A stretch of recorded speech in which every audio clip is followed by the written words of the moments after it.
Welcome to Overcoming Chip Challenges, where we will dive into how hospitals are transforming community health data into a strategic asset to fuel smarter decisions across departments. I'm your host, Angie Grover, co founder and chief operating officer for Metopio, and we are proud to partner with the American Hospital Association to feature hospital leaders who are using technology and fresh thinking to elevate how community insights drive impact through collaboration, measurable change, and enterprise alignment. Let's get started with today's featured leader, Rebecca Mixon, who is the Manager of Community Impact for Franciscan Missionaries of Our Lady of Health System, which is a leading faith-based nonprofit healthcare innovator in Louisiana and Mississippi. Rebecca said she would never consider herself an expert in implementation planning, even though she has deep expertise working with communities. We did get her to admit, though, I will say, that she is a data geek, so the CHNA and chip processes are right up her alley. And she works with her teams to inspire the same enthusiasm for the work she feels privileged to do on behalf of the people the health system serves. At Metopio, we like to acknowledge that the data we use reflects real lives, real challenges, and real opportunities to have an impact. And I know that our conversation here today will reflect that. Rebecca, I'm excited to talk about the innovation you're leading at the Franciscan Missionaries of Our Lady Health System. We'll start our discussion with what you see as the challenges to creating an effective implementation plan. Focus on some of the deciding factors you consider in selecting those programs and what you've done differently this time around. So, with that, let's get started today. I know you've done this work for a while now. So, when others are thinking about doing a chip, what do you see as some of the reasons why it's hard to get that community health improvement plan done? It's a lot. You have to understand that just from the CHNA all the way through the chip, it is a heavy lift. And people get started on it and they think, okay, I'm going to do this project. And then they just find themselves sitting at their desk thinking, well, what do I do now? Because it's a lot. You look at the IRS regulations and it's just one page that you scroll through and you think, I can do this. And then you start thinking, can I really do this? And so it's great to have a partner. For us, we have found that this particular cycle, it has been so helpful to have a partner like Metopio. So we appreciate you. Thank you for that. I felt a lot less depleted, as I love that word that's on the screen. I felt a lot less depleted this time. But that lack of momentum is draining. A lot of people find themselves up against that as they work through their CHNA and their chip. They get through the CHNA, they get those demographics, they do their interviews, they do all these things. And then when they hit that wall of the chip, it's tough to get across that because then you're asked to be more creative. You're asked to come up with ideas on how to impact your community and really move that needle on people's health. And that just getting past the CHNA felt like a lot to start with. But then having to know that you have to make impact people's lives, that can be something that really feels almost insurmountable. And so you have to find those programs that really are going to impact people's lives and then tailor it to be appropriate for your own communities. And then once you realize that you're going to have to create logic models, which if you really want to do it correctly, that feels like a whole other hurdle that you have to go jumping across. And this has really been the first time that we've kind of looked around the idea of logic models, and we've done a fairly good job with creating things that were semi-like logic models in the past, but this has really been our first cycle to really have a really good logic model to work with. Because we've aligned with Metopio. And so we put our ideas into the database, and what came out was inputs, outcomes, activities, our outputs. It all came out in this really beautiful table that made us look really smart and it made it look like we knew, it was really our vision put into the system. And then it just came out onto the paper exactly how we envisioned it being. It's like it just kind of tapped into our brain. And so that's really released a lot of that burden for us of having to create that, it was so much less time consuming. For me, I would say across our system, what we estimate is that it probably took 50 to 75% less time to create our chip than it would normally take us, which was wonderful. And Um, and and then how many chips are you doing this cycle? we had six. We had Okay. six in all. So a lot less than other people, but maybe more than some others. So for us, it was, what we're accustomed to. So um, one is a lot. If that's what you have to do, one Right. can be a lot. And then of course, looking at annual reporting, we have plenty of annual reports that come out of our health system, but we have never had an annual report that's specifically focused on community impact. And so we are very much looking forward to this information that is going to come out of this system with our new chips that we have been able to produce. That we will not only be able to create this, but we'll be able to loop in our community partners that are helping us with it a little bit more effectively, and then be able to present this, to produce this much more effectively and in a more timely manner as well, because we have access to our dashboards, we have access to our data, and we are keeping up with it in a much more timely manner as well. Sure. And, Rebecca, here at Metopio, we've experienced all the same things. We're exhausted at the end of the Oh, CHNA. yeah. We, wanted to use a logic model, but maybe didn't always. And, those reports, people will ask you for stuff. So, before we get into how the technology really supports you, I wanted to spend a moment talking about the factors that our audience should be thinking about as you try to evaluate what programs you want to deploy, because having that top of mind is really impactful as you move into trying to create those logic models and get to the real important health outcomes.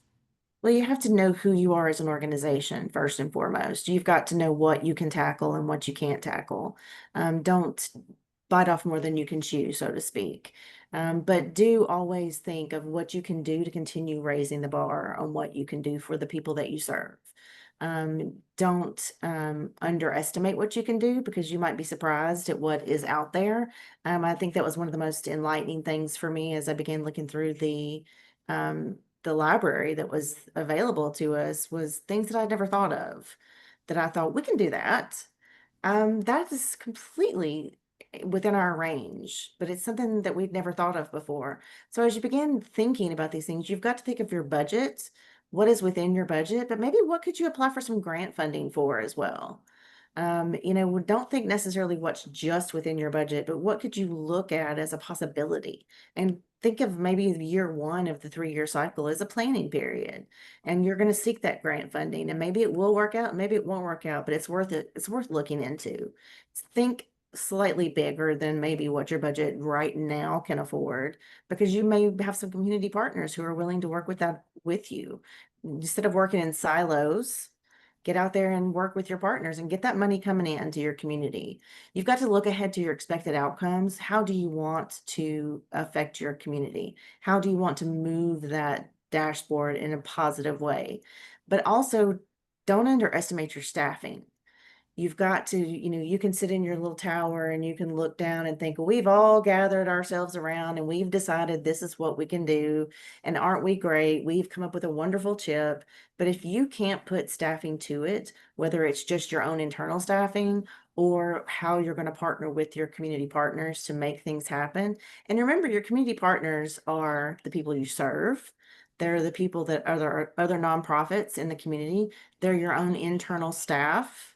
That's, that's a lot of different people. That's your medical staff, that's your employees, that's your auxiliary members. That's a lot of different people that you have to work with staffing needs but if you don't have enough of that, if you won't be able to staff the project, you might want to reconsider the scale of that project. But so there's a lot of things that go into, you've got to think about the impact, the organizational size, the budget, the outcomes, but don't underestimate that staffing need as you're planning all of this. That's key to the success. And I think that's part of what the logic model framework helps you think through is all those different components Absolutely. when you're thinking about the inputs, the outputs, the activities, and then that core part of what do we really want as that outcome. Right. And as you look at that logic model, it feels a little repetitive sometimes, but that's good because it's making you think through all the different components of the project. I must have this, I must have staffing, I must have budget, I must have, it makes you think through all the steps of the project. Yeah, because if you're going to put the time and energy in it, you want it to be successful. So, Absolutely. let's see this in action. Like, really, what we want, using Rebecca's key criteria, what we want to be able to do is bring you that curated library of programs in Metopio that allows you to research options. Using the logic model and trying to meet those community health needs. So you can search for them. You can also enter your own programs, especially if they're programs. A lot of health systems have programs that are successful or they want to elevate and scale them.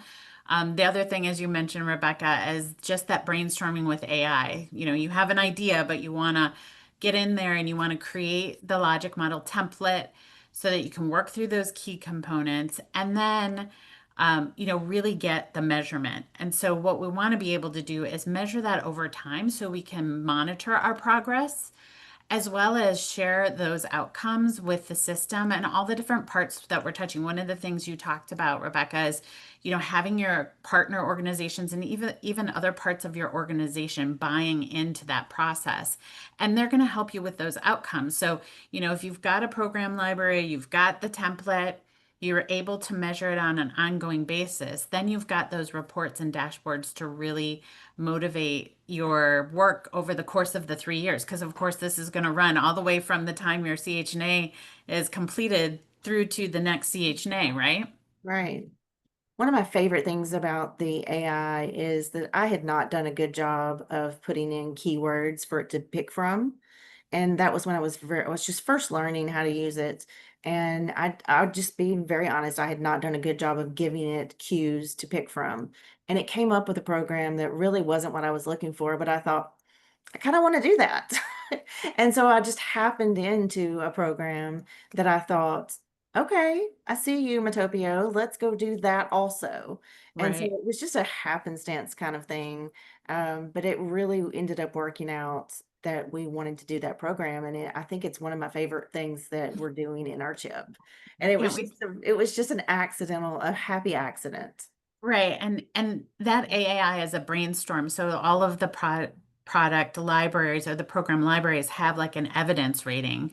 But the AI is really that creative part. That's what we're leaning on AI to do is like, okay, I want to do something around pocket parks or and I just want to know what thoughts I could have. And to your point, you know what your staffing is, what your budget is, what your resources are, so you can really tailor that to your community. So I can't wait to see how that turns out.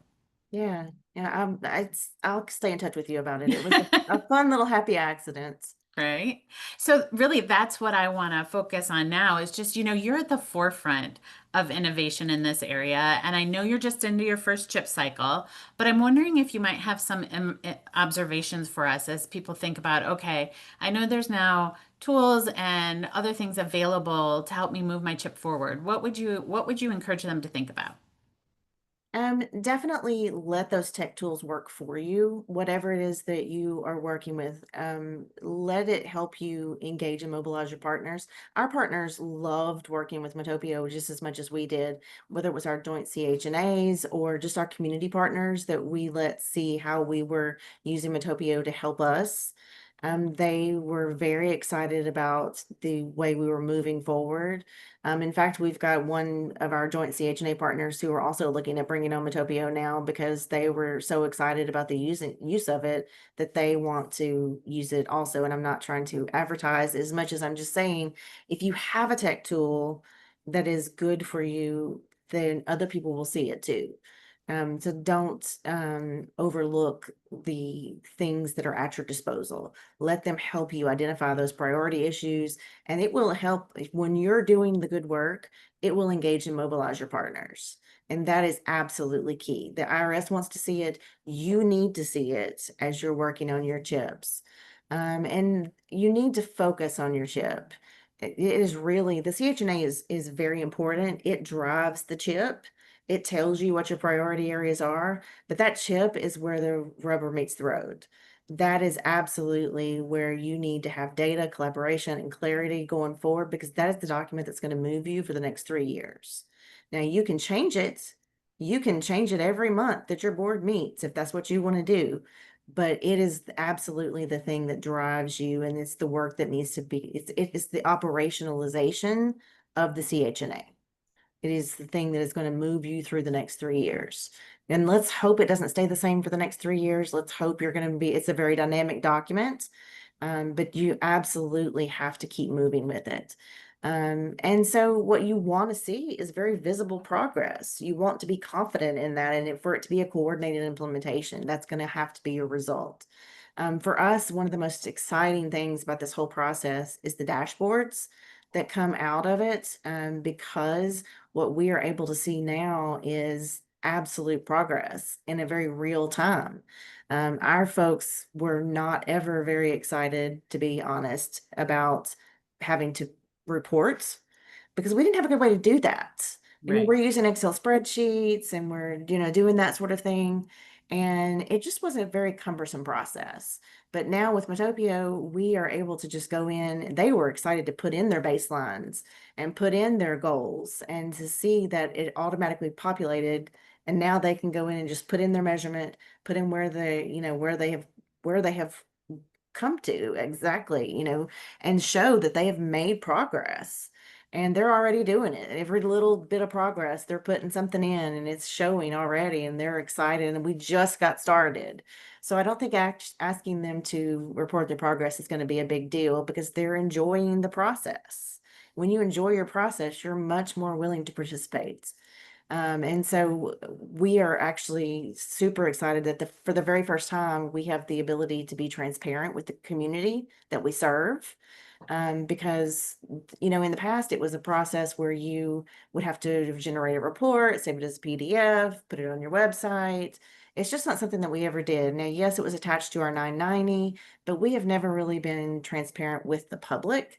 We're very transparent with our internal stakeholders, with our community partners. But just to put it out on our website, now we have that ability with Metopio to just literally click a few buttons and we can post it on our website. And from what I understand, we'll have a roll-up report of all of can you maybe speak to that? Yeah, no, it's because like you said, that interconnectedness and the ability to report. So Metopio is going to be able to provide you with that enterprise view. And I think that's part of, the exciting work that you're doing, Rebecca, is that you didn't just do one, you've got six. And so you want to be able to say to your internal stakeholders, hey, look at what we're doing on food insecurity and how that's moving the needle for health outcomes. Or, hey, we prioritized maternal health in three places, and this is what they're doing. Maybe we want to scale it to the whole enterprise. So I think that really positions community health in an amazing place to be part of that population health and community context conversation, especially when you can show the progress you're making. Yeah, I'm really excited about that, because not only are we going to be able to show our individual successes across our organization, but we will be able to really speak to those enterprise initiatives. And people will be able to see as a whole how FMOL is doing across Louisiana and Mississippi. That is really an exciting step forward. So thank you for that. Was something I was very excited to hear about. And I mean, really, the innovation that you've shown, people want to follow your lead. So, what are the top three tips you would give them if they want to follow in your footsteps? Absolutely. I would say number one, start with your chip in mind, measurement first. You can have all of your ideas in place, but if you don't have that measurement in mind, how am I going to actually impact people? It's really a wasted measure. It's really a wasted plan, excuse me. If it's not going to impact people, what is the point of it? So start with the measurement in mind instead of considering it after the fact. You can have a great idea, but you must start with the impact in mind. Use that technology to save time and to scale your impact, and that will create momentum throughout your project. And then build your buy-in, with your internal executive teams and your community partners. You're going to have that visibility with them to a certain degree, because like with your internal executive teams, they have your board, they have to approve your CHNA, they have to approve your chip. It has to be, noted in the minutes and all of that sort of thing. But you really want to build some visibility with them, and having the reporting capabilities that we have now, that has absolutely moved us so far ahead, that they're wanting to come to the table. They're eager for information, and we have the information to give to them. So I think that that's really going to help us a lot. It's going to continue building that relationship with them. Really, and bringing that community context into larger decision making, which is where, where it Absolutely. belongs. Yeah, absolutely. So, most hospitals have data on who walks through their doors, but lack the context for what's brought to them, but what's brought the patients to this point, or even who is not showing up at all. And those are the people that you're reaching out and working with in the community. So, today, Rebecca has shown us how important that community context is and what you can do with it to improve health outcomes in the communities that you're privileged to serve. So if today's conversation has sparked any new ideas or given you a fresh perspective on community health data, we'd love for you to share this resource with your colleagues, share Rebecca's story. And until next time, I'm Angie Grover with Metopio. Thank you so much, Rebecca, for sharing your story with us today. And for all of you watching today, thank you very much. We look forward to seeing you in the future.